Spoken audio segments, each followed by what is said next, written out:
So this is my freshly wide-bodied Nissan 350Z, and I'm sure you can spot two main things wrong with it. One, the body kit doesn't match the bodywork, and two, the main thing, these wheels are now absolutely lost in these wide arches. So there's only one place that we can go to sort this out.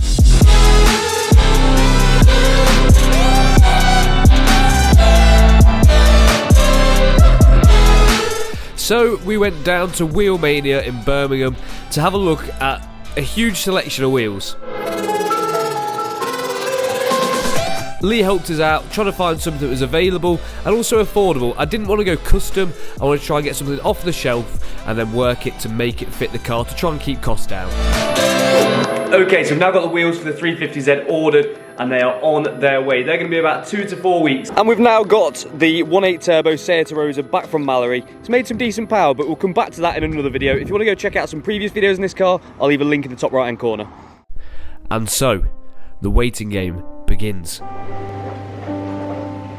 I tried to occupy my time while waiting for the delivery of these new wheels.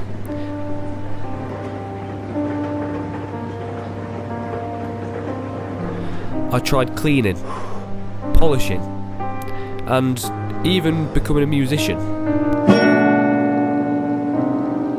Come on ladies, one pound fish.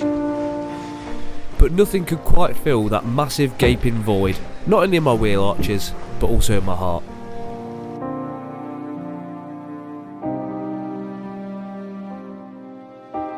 I then watched every episode of Peppa Pig back to back.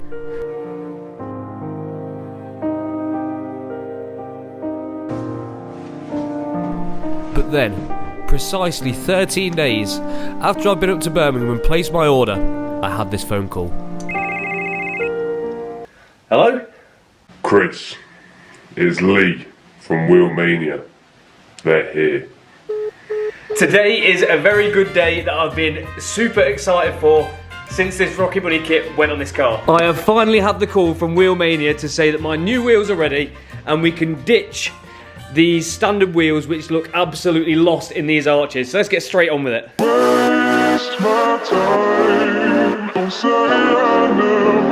So in the time we were waiting for the wheels, we managed to get the 350Z prepped for paint, as you'll have seen in the last video.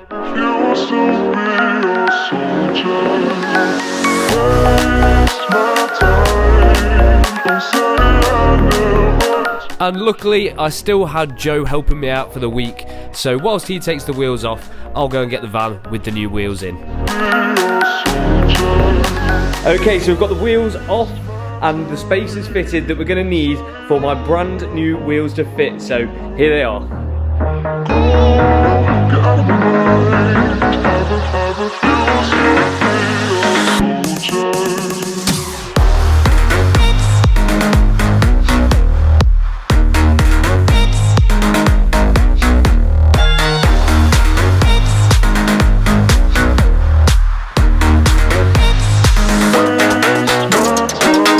So I'm going to try and explain exactly what I've gone for and why I've gone to it. So when you're buying your wheels, there is a few things you need to take into account for. And I'm probably about to butcher this, but I'll try and explain what I mean. So on your wheels, there's probably about 5 variables. We've got width, which is the width of the wheel from here to here. The diameter of the wheel, which is the distance from here to here. We've got the centre bore, which is this hole here. We've got the PCD, or the stud pattern, which is the gap in between each of the bolts. And finally, the offset, which is how far the back of the face of the wheel sits from the middle of the alloy. So an ET0 would be here, and then an ET40 would be 40 mil this way. So it determines how much your wheel is going to poke out of the arch. So these wheels are a 19-inch diameter, 11J width, which is about 11 inches, and a ET of 15. So we're going to need a spacer to bring it further out from the arch so it doesn't sit too far in like the other wheels did. So now it's time to fit up these big, fat, wide boys onto the car, and time to finish off the stance, at least, of this Rocket Bunny 350Z.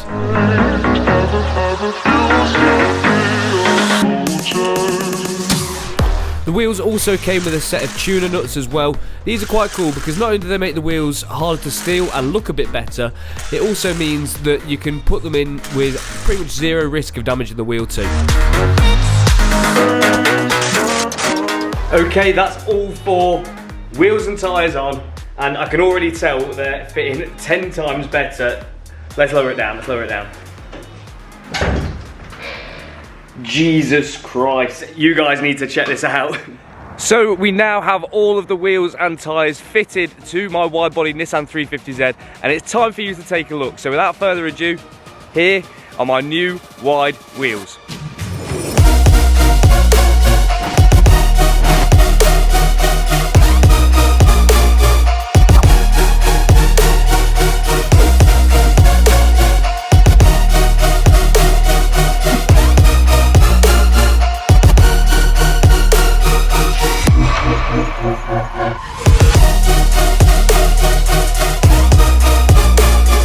So I apologise for the lighting, but how much better are these looking now they fill out the arches? And I think it makes the kit start to make a bit more sense. I bet a few of you were thinking before, like, what is this guy thinking? But I think it's definitely starting to come together now with these new wheels on.